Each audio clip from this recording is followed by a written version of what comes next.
Good morning students, class 6। अपना lesson है विद्यादान, विद्या का दान। अब चलो इस लेसन को अपन पढ़ते हैं। ईश्वरचंद विद्यासागर का जन्म बंगाल में मोदनीपुर जिले के वीर सिंह गांव में हुआ था। ईश्वरचंद विद्यासागर थे जिनका जन्म कहाँ हुआ था? बंगाल में। तो बंगाल में कौन से ज़िले में? मोदनीपुर पड़ता है, वहाँ मोदनीपुर ज़िले के वीर सिंह गांव में हुआ था। उनके पिता का नाम ठाकुरदास बंदोपाध्याय तथा माता का नाम भगवती देवी था। ईश्वरचंद, आपको यहाँ को याद रखना चाहिए कि ईश्वरचंद विद्यासागर थे, उनका जन्म कहाँ हुआ था? बंगाल में।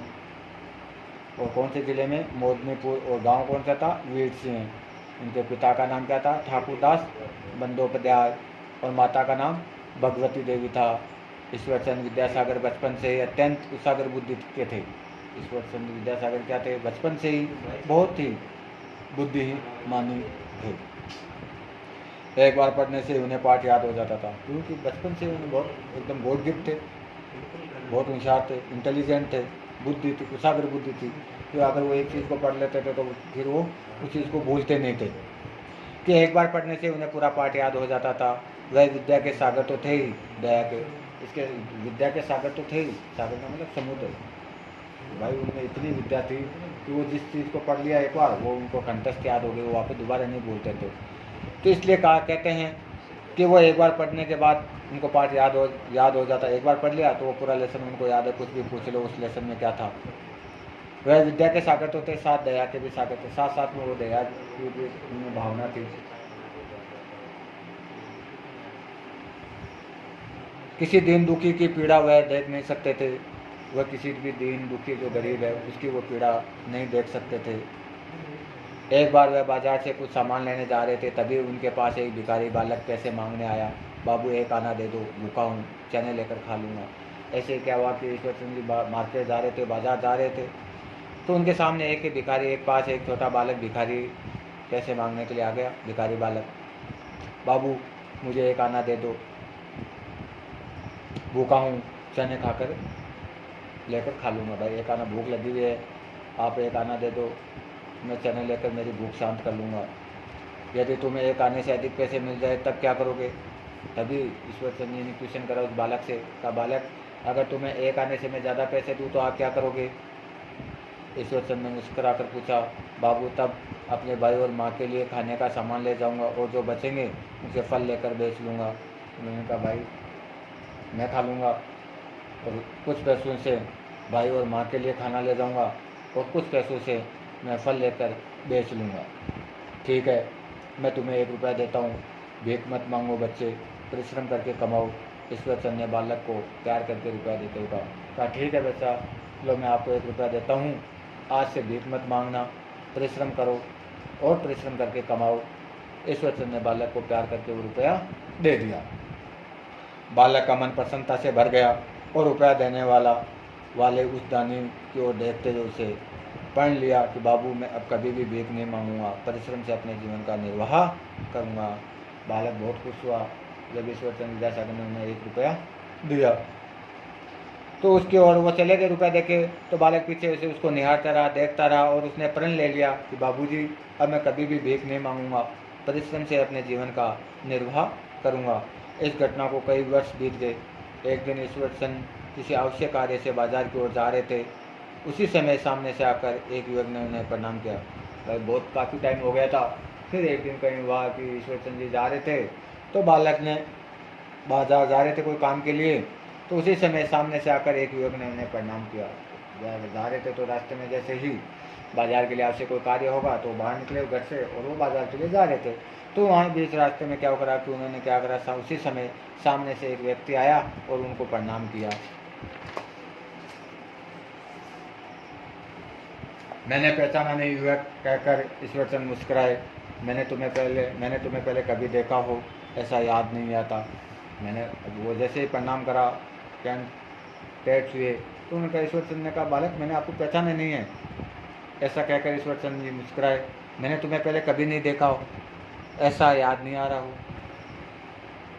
कि भाई मैंने कभी तुम्हें पहले देखा हो ऐसा मुझे याद नहीं आ रहा है। आपने पहचाना नहीं बाबू साहब? युवक ने ईश्वर चंद्र विद्यासागर के चरण छूते हुए कहा। उसने चरण छूते हुए कहा कि बाबूजी, आपने मेरे को पहचाना नहीं क्या? मैं वही बालक हूँ जिसे आपने रुपया देकर परिश्रम करने की शिक्षा दी थी। मैं वही बालक हूँ। जब मैं आपके पास भीख मांगने आया था 1 आना, तो आपने मुझे 1 रुपया दिया था। तब कहाँ याद आ गया, याद आया। तो परिश्रम करने की शिक्षा दी थी। मैंने तभी से भीख न मांगने का निश्चय किया और आज जो भी हूँ वो केवल आपकी दया से हूँ। इतना कहकर युवक ने ईश्वर चंद्र से अपनी दुकान की ओर चलने का आग्रह कहा कि सब कुछ आपकी देन है। परिश्रम का आपने मेरे को पाठ पढ़ाया था। आपने कहा कि ये लोग कमाओ, परिश्रम करके भीख कभी मत मांगना। उसके बाद मैंने आज तक भीख नहीं मांगी और मैं मेरा खुद का परिश्रम करके ही मैंने ये मेरी दुकान ली है। केवल आपकी दया से हूँ। इतना कहकर युवक अपनी दुकान की ओर चलने का आग्रह किया। दुकान पहुंचकर युवक ने कहा, आइए इस दुकान को पवित्र कीजिए, यह आपकी कृपा से बनी है। दुकान पर पहुंचकर कहा, अंदर आइए, यह आपकी ही देन है, आपकी कृपा से ये दुकान बनी है। मुझे याद नहीं मैंने कब तुम्हारी सहायता की थी। ईश्वर चंद्र ने कहा, मुझे याद ही नहीं मैंने आपकी कब सहायता की। ये बात ईश्वर चंद्र जी कह रहे हैं। बाबू साहब, आप दानी हैं, दान देकर भूल गए। कहा, आप तो दानी हैं, आप तो दान देकर भूल गए। आप उस समय मेरी सहायता न करते तो शायद मैं गली गली भीख मांगने वाला भिखारी बना रहता। युवक ने जब झुककर दोबारा ईश्वर चंद्र के चरण किए। उन्होंने कहा, बाबू साहब, आप ही दानी हैं, आप दान देकर भूल तो जरूर गए होंगे, लेकिन अगर आप उस समय मेरी सहायता न करता तो शायद आज मैं गली गली में भीख मांगता हुआ ही भिखारी बना रहता। युवक ने झुककर दोबारा प्रणाम करा, ईश्वर चंद्र के चरण छुए। फिर कहा, यह सब आपके रुपए का प्रताप और परिश्रम करने की प्रेरणा देने का प्रभाव है, क्योंकि उस समय आपने मुझे 1 रुपया दिया, उसका और उस रुपये से मैंने परिश्रम करके ही करने की प्रेरणा देने का जो आपने मेरे को कहा था वो मैंने काम करा। यह मानते हो तो तुम भी दूसरों को सहयोग देकर उसकी गरीबी दूर करो। ईश्वर चंद्र ने युवक के सिर पर हाथ फेरा। उन्होंने आगे कहा, परिश्रम सफलता की कुंजी है, याद रखना। अगर तुम ये बात मानते हो तो तुम भी किसी गरीब की मदद कर देना और उसकी गरीबी को दूर कर देना। ईश्वर चंद्र ने युवक के सिर पर हाथ फेरते हुए कहा और फिर कहा कि परिश्रम ही क्या है, सफलता की कुंजी है, ये अपने जीवन में उतार लेना, याद रखना। ईश्वर चंद्र केवल दयालु ही नहीं थे, वे लड़कियों की शिक्षा के भी पक्षधर थे। अतः उसी के प्रचार के लिए वो गली मोहल्ले में घूमते रहते और विद्यालय के लिए दान एकत्रित करते। वे चाहते थे कि अपने देश की लड़कियां किसी भी क्षेत्र में पूरे देश की लड़कियों से पीछे नहीं रहे। दानी के साथ साथ वो क्या करते थे कि गली मोहल्लों में घुमा करते थे, लड़कियों की शिक्षा के लिए वो प्रचार करते थे कि वो जानते थे कि वो चाहते थे कि अपने देश की भी लड़कियाँ किसी भी क्षेत्र में दूसरे देश की लड़कियों से पीछे नहीं रहे। शिक्षा के बिना हमारे देश की लड़कियां पिछड़ रही थी। अनेक कष्टों का सामना करके ईश्वर चंद्र विद्यासागर ने लड़कियों की शिक्षा के लिए विद्यालय खुलवाए और उन्होंने योग्य अध्यापक रखे। विद्यादान के लिए उन्होंने नौकरी भी छोड़ दी और तन मन धन सब विद्या के लिए दान दे दिया। और इसके लिए उन्होंने क्या करा, विद्यादान के लिए उन्होंने अपनी नौकरी भी छोड़ दी और अपने तन मन धन सब से विद्या के लिए दान दे दिया। ईश्वर चंद्र चाहते थे कि पुस्तकें ऐसी सरल और रुचिकर हो कि कठिन से कठिन विषय को भी बच्चे चाव से पढ़ सके। यही सोचकर उन्होंने सारी रात बैठकर सरल भाषा में संस्कृत व्याकरण की पुस्तकें लिखी थी। उन दिनों हमारे समाज में बाल विवाह की प्रथा भी प्रचलित थी। इस प्रथा को रोकने के लिए ईश्वर चंद्र ने प्रयास किए। उनका प्रयास व्यर्थ नहीं गया। पहले जिस उम्र में लड़कियों को विवाह के बंधन में बांध दिया जाता था, उस उम्र में अब उच्च शिक्षा ग्रहण करने लगी है। कई लड़कियों ने विदेशों में अपने देश का नाम भी बढ़ाया है।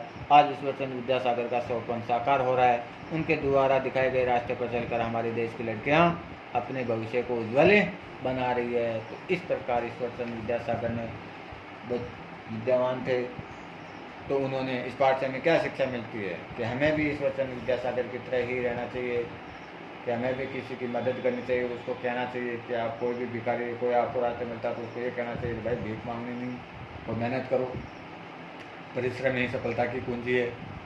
इसी प्रकार उन्होंने गली गली मोहल्लों में भरकर लड़कियों के लिए भी जागृत अभियान चलाया था और आज उनका स्वप्न साकार हो रहा। आज अपन देख रहे हैं कि कम उम्र में लड़कियों की शादी नहीं होकर वो बड़े बड़े ऊंचे पदों पर कार्य कर रही है। उनके रास्ते पर चलकर हमारे देश की जो लड़कियां हैं वो अपने भविष्य को उज्ज्वल भी बना रही है। इसके क्वेश्चन आंसर मैं आपको कराऊंगा, ठीक है।